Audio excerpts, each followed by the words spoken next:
Assalamualaikum warahmatullahi ta'ala wabarakatuh. Alhamdulillahi rabbil alamin. Wabihi nasta'inu ala umuri dunya waddin. Wassalatu wassalamu ala asyrafil anbiya wal mursalin. Sayyidina Muhammad wa ala alihi wa sahbihi ajma'in. Allahumma salli ala Sayyidina Muhammadin al-Fatihi lima ulika. Wal khatimi lima sabaqa. Nasiril haqqi bil haqqi wal hadi ila siratikal mustaqim. Wa ala alihi haqqa qadrihi wa miqdaril azim. Wa ba'du, para pengurus cabang Nahdlatul Ulama Kabupaten Pamekasan yang kami muliakan dan semoga selalu dimuliakan oleh Allah Subhanahu wa taala.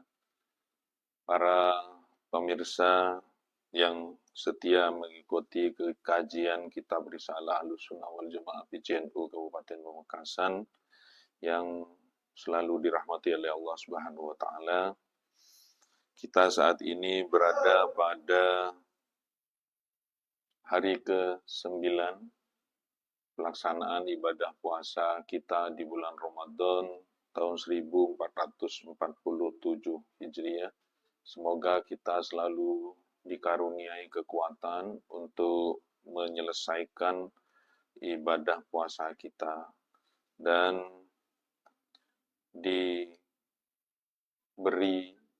atau diampuni segala dosa-dosa kita setelah selesainya pelaksanaan ibadah Ramadan ini. Sehingga kita bergelar fitrih. Para pemirsa yang berbahagia, kita sekalian mari mengikuti kajian kitab Risalah Ahlussunnah wal Jamaah ini. Kemarin kita membahas tentang kelompok yang semula di tanah Jawa ini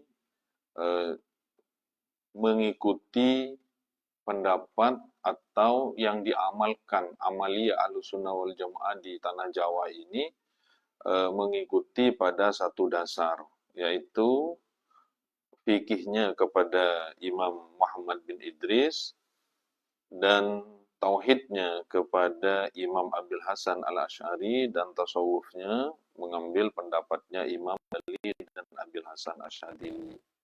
Setelah tahun 1330, maka datanglah kelompok-kelompok yang membawa paham yang berbeda, sehingga banyak muncul aliran atau firqah-firqah di tanah Jawa. Ini yang termaktub dalam kitab Risalah Ahlussunnah wal Jamaah.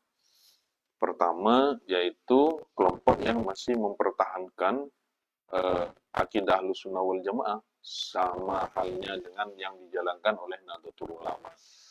Ada kelompok atau firqah yang mengikuti pendapatnya Muhammad Abduh dan Rasyid Ridha, Ibnu Taimiyah dan sebagainya. Ini yang kami jelaskan dalam pertemuan kemarin.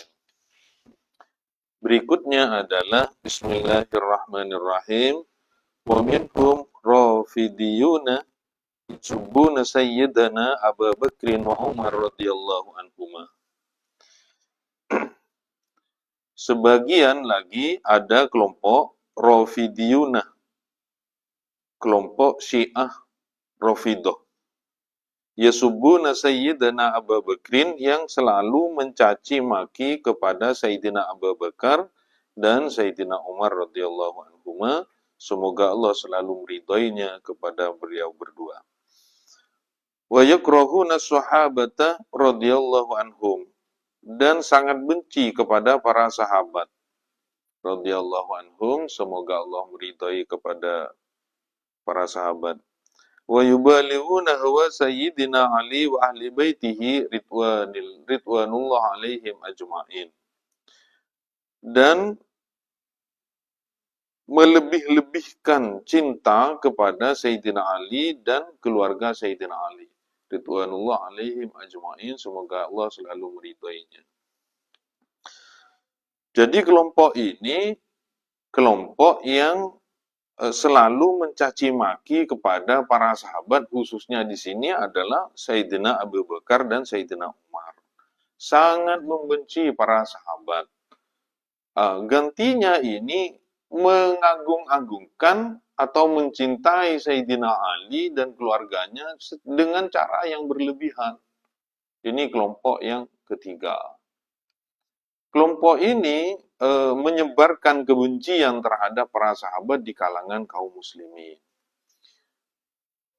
Qala Sayyid Muhammad fi Syarhil Qumus, Sayyid Muhammad berkata dalam kitabnya Syarah Al-Qumus, wa ba'duhum yartaki ilal kufri wa zandaqati a'adzanallahu wal muslimin minha.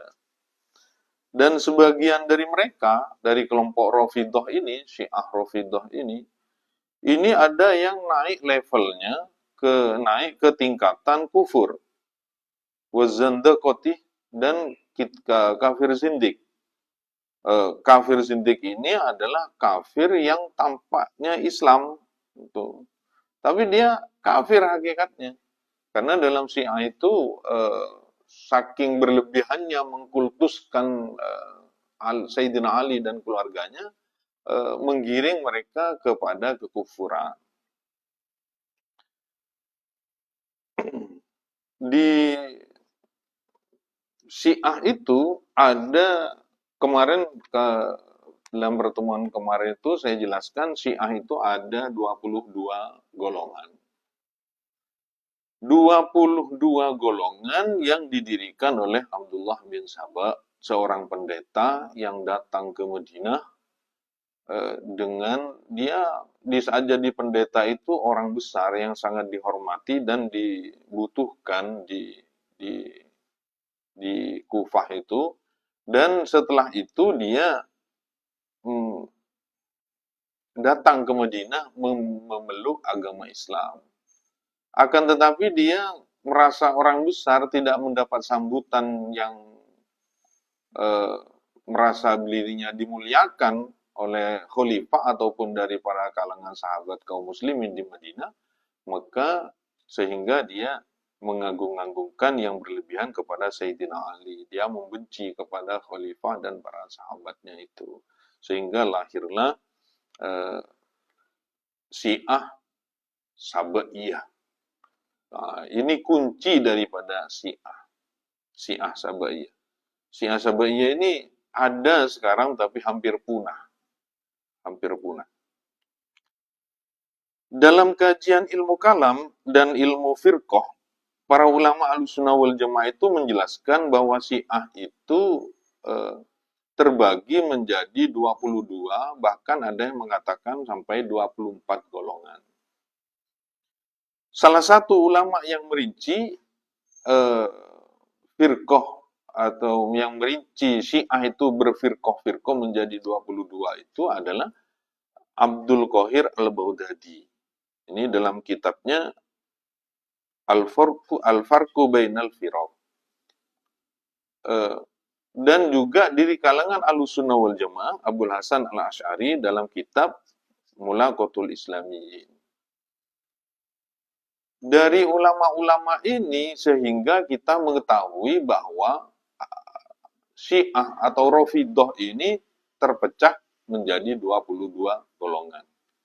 Akan tetapi tinggal hanya Syiah Sabaiyah, tapi ini hampir punah. Yang lain ini sudah punah, kecuali 3. Yang pertama itu adalah Syiah Imamiyah. Imamiyah itu Syiah yang meyakini Imam 12. Ini dicetuskan oleh Ja'far As-Shadiq. Ja'far As-Shadiq ini imamnya, sehingga turun-temurun sampai 12. Setelah 12, yang imam terakhir ini masih waib, namanya Al-Mahdi. Jadi Al-Mahdi ini diyakini oleh Syiah Imamiyah ini, beliau itu adalah imam yang akan menyelamatkan di akhir zaman dan akan turun di akhir zaman. Imam dari Syiah. Ini yang paling besar, pengikutnya paling banyak. Kisaran 200 jutaan di seluruh penjuru dunia. di masyarakat atau mayoritas dunia Islam itu. Tersebar di beberapa daerah, yang paling besar itu di Iran. Ada juga di Irak, Lebanon, dan Bahrain. Yang kedua adalah Syiah Zaidiyah. Syiah Zaidiyah ini dicetuskan oleh Zaid bin Ali. Dicetuskan oleh Zaid bin Ali. Ini pengikutnya juga banyak, lumayan, kisaran 10 sampai 15 jutaan ini. Ini ada di Yaman. Kalau di Yaman ini agama mayoritas. Kalau di Yaman terbesar, kalau di Yaman Syiah Zaidiyah. Syiah Zaidiyah ini tidak begitu kejam, tidak begitu berat mencaci maki kepada para sahabat. Karena memang dasarnya ya subuna ala sahabah ini. Syiah ini memang mencaci atau mencacat kepada para sahabat. Jadi pasti ada di situ ajaran di dalamnya itu. Karena kalau saya pernah menjumpai suatu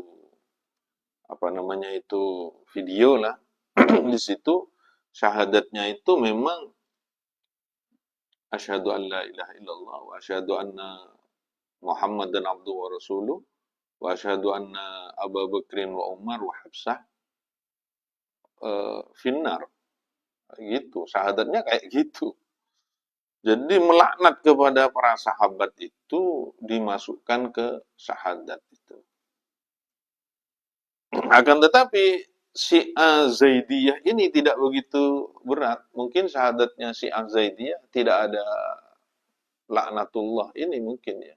Syahadat yang ketiga. Kalau kita kan syahadatain, syahadat 3. Ini syahadat 2. Kalau Ahlussunnah wal Jamaah ini kan kita syahadat 2, syahadatain.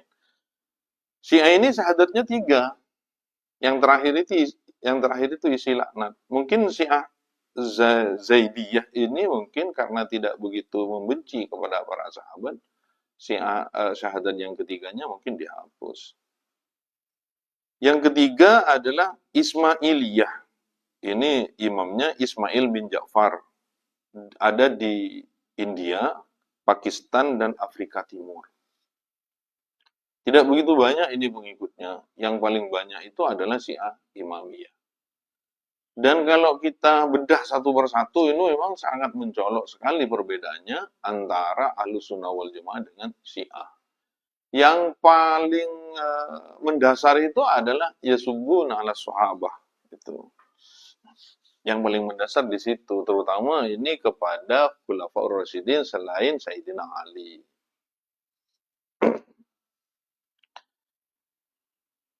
Qala al-Qadiyat fi Syafa', Imam Qadiyat berkata dalam kitab Syafa' an Abdullah ibn Muwaffal radhiyallahu anhu qala Rasulullah sallallahu alaihi wasallam. Rasulullah berkata, Allah fi ashabi. Kepada Allah takutlah kalian semua fi ashabi, terhadap para sahabatku. La tattakhidhuhum wardan ba'di. Jangan kalian jadikan mereka itu ashabi, wardan, jadi sasaran cacian di setelah saya. Faman ahabbahum fabihubbi ahabbuhum wa man abghadahum fabibghdi abghadahum. Maka barang siapa yang mencintai ashabi karena cinta pada saya, karena mencintaiku, maka saya cinta kepada mereka. Dan barang siapa yang membenci para sahabat, fabibghdi, karena kebencianku, maka saya membenci mereka. Wa man adzahum faqad adani wa man adani faqad adallah wa man adallaha yusiku ayyakhudahu. Dan barang siapa yang menyakiti ashabi faqad adani, berarti sungguh dia menyakitiku. Wa man adani faqad adallah, dan barang siapa menyakiti saya, maka dia sungguh menyakiti Allah Ta'ala. Wa man adallah yusiku ayyakhudahu, Dan barang siapa menyakiti Allah Ta'ala, maka Allah Ta'ala akan memberikan siksaan. Ini hadis yang menjelaskan bahwa kita dilarang untuk membenci kepada para sahabat. Akan tetapi hal yang dilakukan oleh Syiah ini menjadi dasar keyakinan, mungkin ya semakin dalam mungkin bencinya kepada para sahabat, dianggap imannya itu semakin naik, mungkin kayak gitu mungkin ya. Ini dijelaskan di sini, la tattakhiduhum ghardan ba'di. Jangan kalian jadikan para sahabat itu sasaran cacian, kebencian setelahku. Jangan jadikan itu.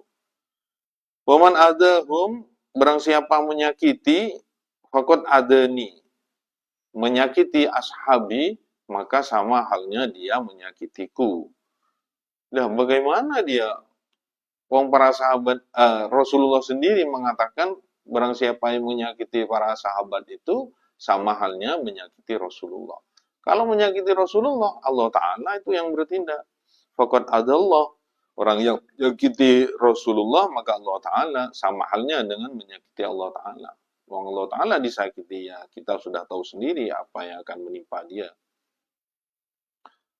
Wa qala Rasulullah sallallahu alaihi wasallam, hadis senada, la tasubbu ashabi, faman sabbahum fa alaihi laknatullah wal malaikati wan nasi ajma'in.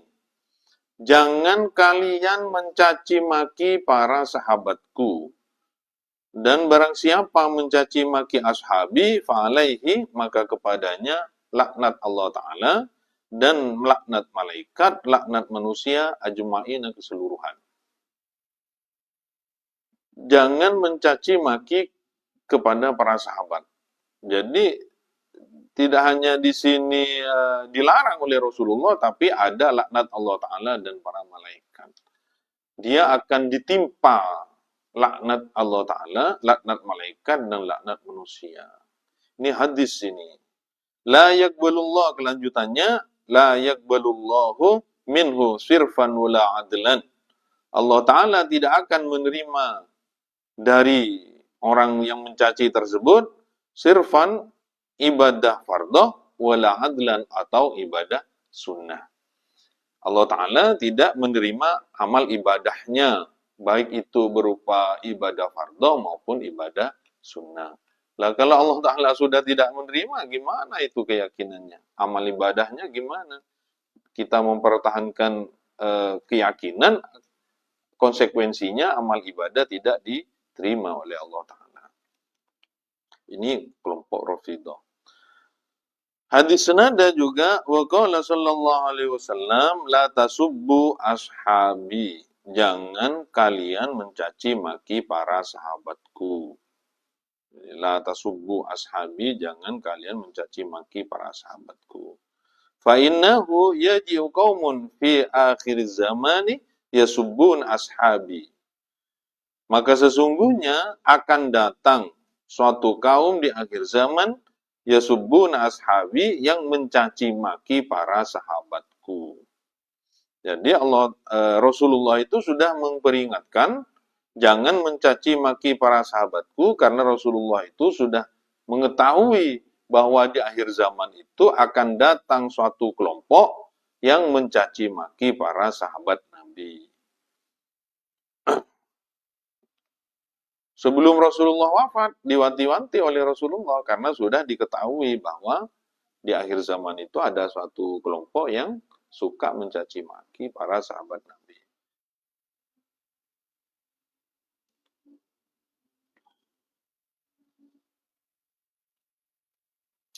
Fala tusallu alaihim, dan jangan kalian menyolati mereka, wala tusallu alaihim ma'ahum, dan jangan solat bersama mereka, wala tunakihuhum wala tujalisuhum, dan jangan kalian melaksanakan pernikahan dengan mereka, dengan orang-orang yang suka mencaci Nabi itu. Wala tujalisuhum, dan jangan kalian duduk bersama dengan mereka. Jadi tidak hanya Rasulullah memperingatkan di akhir zaman ini, tapi juga ada jangan sholat dengan mereka, jangan mengadakan pernikahan, karena memang akibatnya itu anak cucu kita nanti ikut mereka, itu bahaya. Wala tujalisuhum, dan jangan eh, duduk bersama dengan mereka dalam satu majelis. Kalau bahasa sekarang jangan ngopi bareng dengan mereka lah gitulah. Wa in maradu fala ta'uduhum. Dan jikalau mereka itu sakit fala ta'uduhum, jangan kau jenguk dia, biarkan dia. Jangan kau jenguk. Jadi intinya ini, walaupun ini kayaknya ini sesama muslim, tapi kita sama oleh Rasulullah ini dilarang berhubungan, intinya kayak gitu. Dilarang berhubungan, dilarang menjalin pernikahan, dilarang cangkruan kalau bahasa sekarang ya, dilarang duduk bersama dalam suatu tempat, dan bahkan di saat mereka itu sakit dilarang kita untuk menjenguk. Wa anhu sallallahu alaihi wasallam, dan dari Nabi sallallahu alaihi wasallam, man sabba ashabi fadribuhu. Barang siapa yang mencaci man tersebut, ashabi, terhadap para sahabatku, fadribuhu, maka kalian pukullah dia. Jadi ini perintahnya kuat ini, tidak hanya diminta untuk dijauhi, tapi untuk dipukul ini kalau ada orang yang mencaci para sahabat. Makanya di Sulamut Taufik, di Is'adur Rafiq juga itu, orang yang mencaci para sahabat itu minal kabair, bagian dari dosa besar. Karena mungkin berdasarkan hadis-hadis ini ya. Wa qad a'laman nabiyyu sallallahu alaihi wasallam inna sabbahum wa adahum yu'dihi. Wa qad, dan sungguh Nabi itu mengetahui orang yang mencaci sahabat dan menyakiti sahabat itu akan menyakiti Nabi. Sehingga ada perintah mansabba ashabi fadribuhu. Karena Nabi mengetahui orang yang mencaci sahabat dan menyakiti Nabi, menyakiti sahabat juga itu menyakiti Nabi. Wa adzan Nabi sallallahu alaihi wasallam haramun. Sedangkan menyakiti Nabi sallallahu alaihi wasallam itu haram. Nah, itu saya jelaskan tadi di kitab lain itu menjelaskan orang yang mencaci maki kepada para sahabat itu minal kabair, itu bagian dari dosa besar. Faqala la tu'zuni fi ashabi. La tu'zuni fi ashabi. Jangan kalian menyakiti para sahabatku. Wa man adahum faqad adani. Barang siapa menyakiti ashabi, faqad adani, maka sungguh dia menyakitiku. Ini hadis saling mendukung, senada, bahwa mencaci maki dan membenci para sahabat itu sama halnya dengan mencaci maki Nabi. Mencaci maki Nabi itu haramun. Makanya di sini ada kalimatnya fadribuhu, maka kalian pukullah dia. Saking beratnya ini hukum dosanya bagi mereka yang suka mencaci para sahabat Nabi. Wa qala, Nabi berkata, la tu'zuni fi Aisyah. Jangan kalian menyakitiku dengan menyakiti Aisyah. Jadi orang menyakiti Aisyah sama halnya dengan menyakiti Nabi. Wa qala fi Fatimah radhiyallahu anha, la tu'zuni fi Fatimah radhiyallahu anha. Jangan kalian menyakitiku dengan cara menyakiti Fatimah. Bad'atun minni yu'dini ma'adaha. Kenapa? Karena Fatimah itu sepotong daging dari saya. Sepotong daging dari Nabi, hal yang menyakitiku dengan cara menyakiti Fatimah itu sama.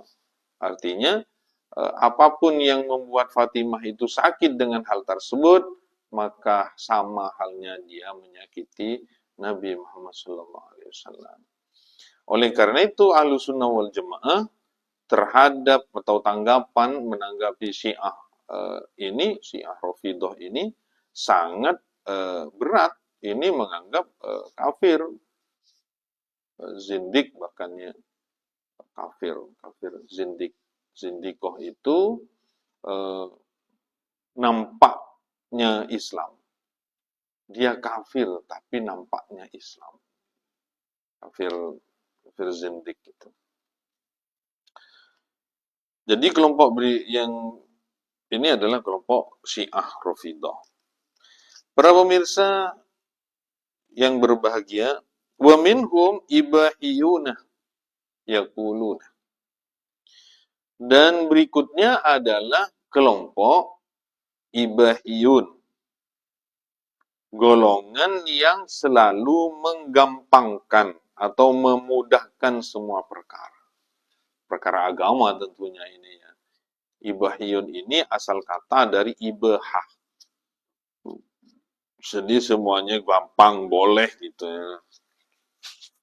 Jadi kelompok berikutnya ini kelompok ibahiyun.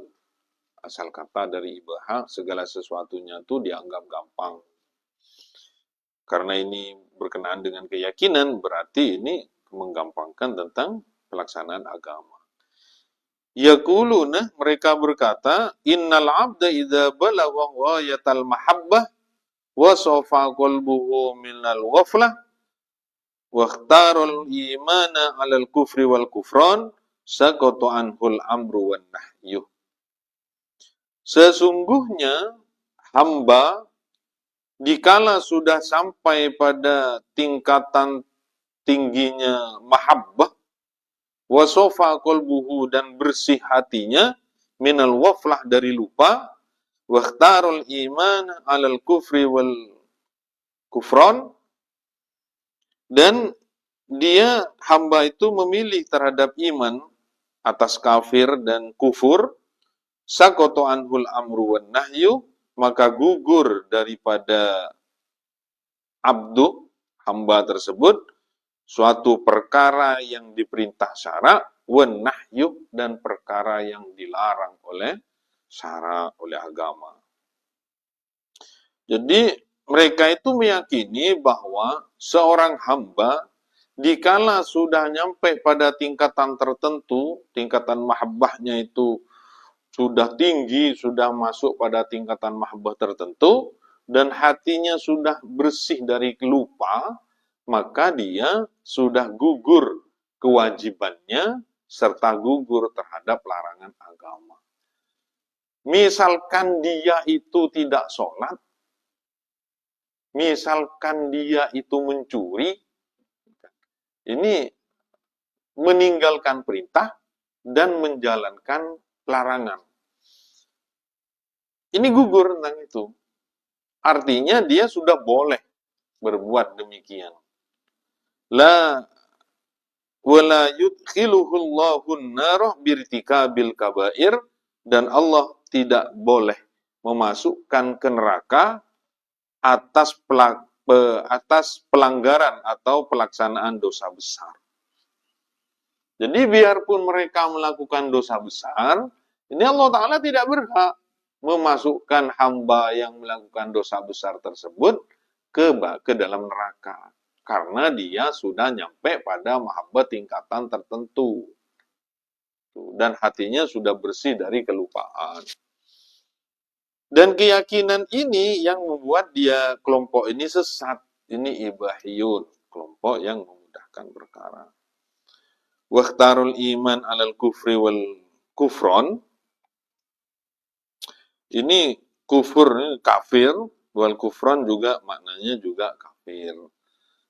Saya lihat di kamus itu, kufri dan kufron itu berbeda.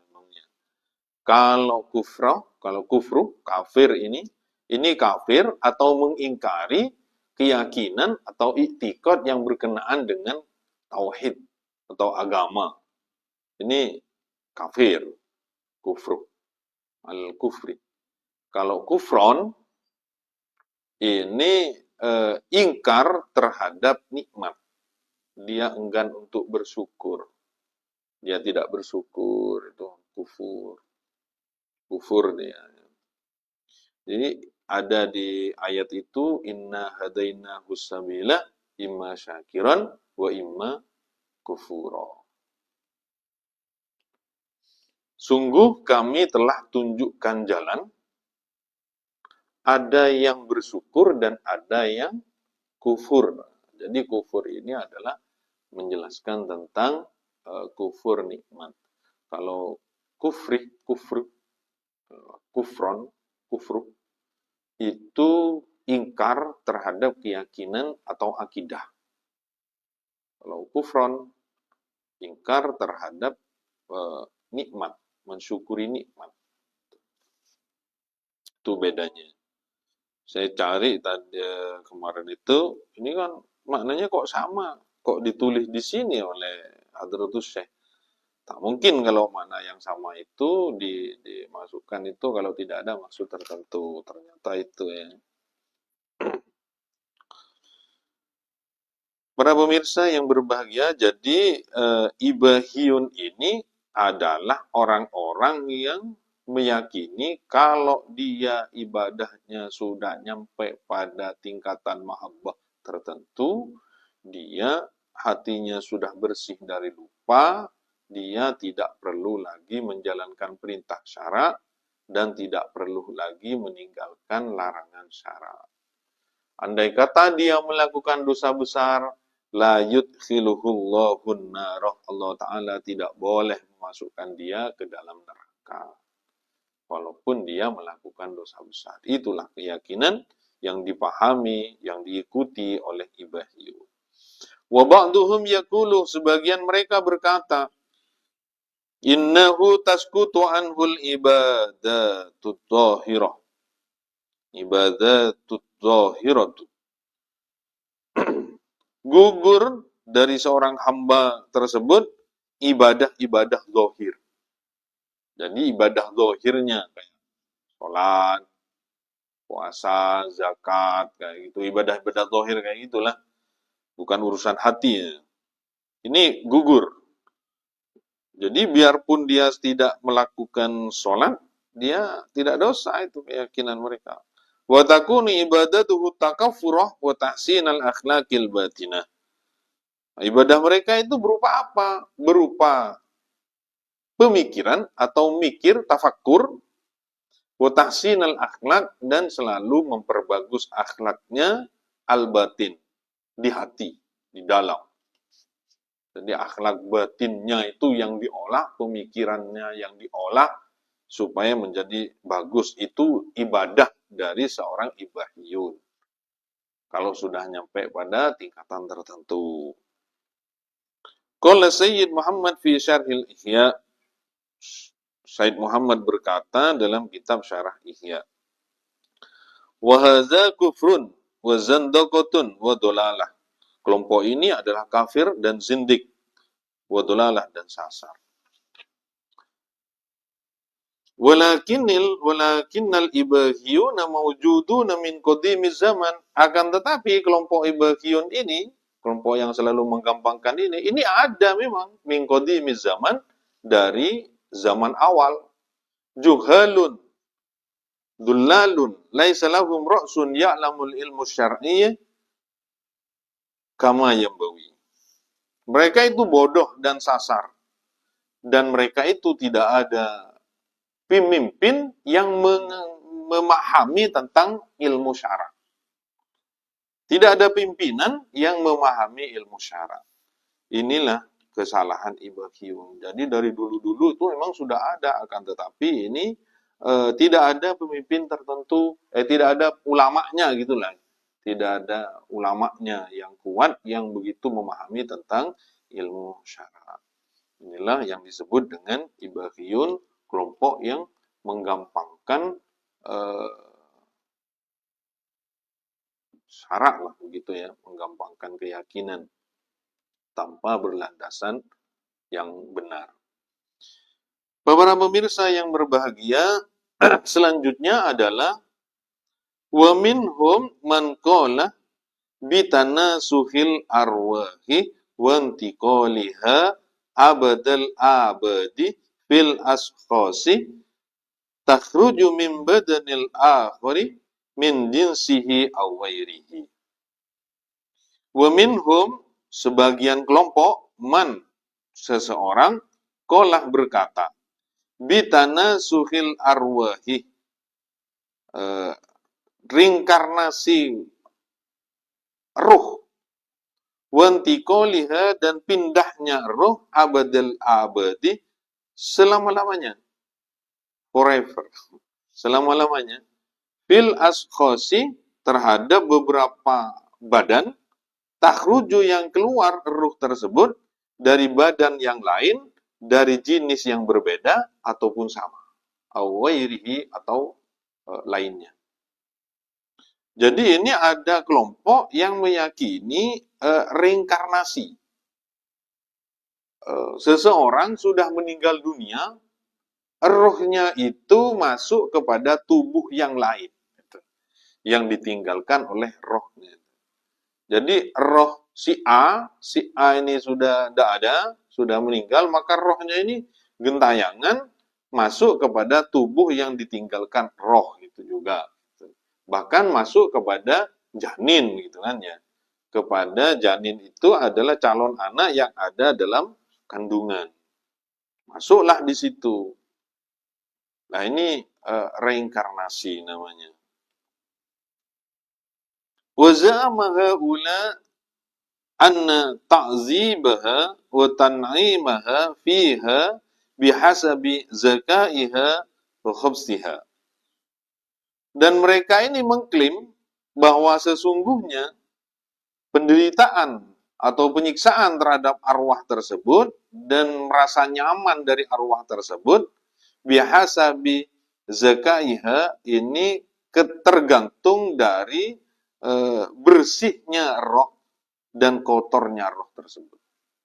Jadi kalau roh yang masuk itu roh yang bersih, maka dia akan menikmati kenyamanan-kenyamanan yang ada di dunia. Kalau hidupnya nyungsep, nyengsara, maka berarti roh dari kehidupan sebelumnya dia pelaku kotor, pelaku dosa itu ya. Sehingga pada kehidupan berikutnya dia tidak menjadi orang baik gitu. Jadi orang yang jahat itu ditularkan dari kejahatan kehidupan sebelumnya. Ditularkan dari kehidupan sebelumnya. Dan orang yang baik juga ditularkan dari kehidupan sebelumnya. Itulah yang diyakini dalam reinkarnasi. Wa qala ashabul Khafaji fi syarhihi 'ala syafa. Imam Syihab berkata ini dalam kitabnya, wa qad kafarahum ahlu syar'i lima fihi min takdzibillahi wa rasulihi wa kutubihi. Sungguh ahli syara ini, ahli agama, sungguh menghukumi kafir terhadap mereka ini. Lima fihi min takdzibillah, karena hal dari mengecap kebohongan terhadap Allah Ta'ala dan Rasulnya dan beberapa kitabnya. Jadi ini Allah Ta'ala itu dianggap bohong gitu ya. Dianggap bohong, Rasulullah itu bohong, kitab-kitabnya Allah itu bohong, tidak seperti itu yang ada. Yang ada sebenarnya itu adalah reinkarnasi, roh itu tidak merasakan sakit dalam siksa kubur dan sebagainya, karena tubuh setelah meninggal dunia tubuh dengan roh itu berpisah, roh itu masuk ke tubuh yang lain. Itu menurut keyakinan dari kelompok ini, reinkarnasi. Imam Syihab ini menghukumi orang ini sungguh kafir. Sungguh kafir. Jadi orang ini memang dianggap kafir oleh ahli syara. Sepakat ini ahli syara. Karena apa? Karena Allah Ta'ala dianggap berbohong, Rasulullah dianggap berbohong, dan kitab-kitab Allah yang diturunkan kepada manusia yang membawa kebenaran itu juga dianggap bohong. Karena tidak sesuai dengan keyakinan mereka. Keyakinan mereka, reinkarnasi, itu. Para pemirsa yang berbahagia, mungkin sampai di sini yang bisa saya hantarkan pembacaan kitab Risalah Ahlussunnah wal Jamaah ini. Mohon maaf atas segala kekurangan. Semoga kita berjumpa kembali dalam lain waktu, dalam keadaan sehat walafiat. Wallahu a'lam bishawab, wallahu muwaffiq ila aqwamit thoriq. Assalamualaikum warahmatullahi taala wabarakatuh.